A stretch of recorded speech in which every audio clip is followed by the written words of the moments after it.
Hey guys, this is Evelyn. Meron po akong good news na sasabihin sa inyo. Labi na po diha sa ating mga amigo o mga amiga po diha sa Iligan City. Sa mga kailan natong tanan diha o mga Iligaynon po. Hello po sa ating lahat. So meron po kaming very exciting event na gagawin po how to make money online. So grabe no, napaka-excited po na event po yan.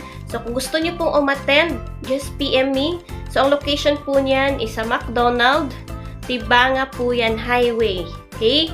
Doon po sa San Miguel, Iligan City. So sa lahat po ng interested, so dapat be there kasi nga po kasali po doon at nandyan po ang ating President and CEO. Yan, Emmanuel Pascual, together with his Vice President. So, grabe, napaka-excited na event na po ito. Kasi nga po, andyan po yung may-ari ng negosyo na meron po ako. This coming June 22 na po yan, Sabado. Take note po.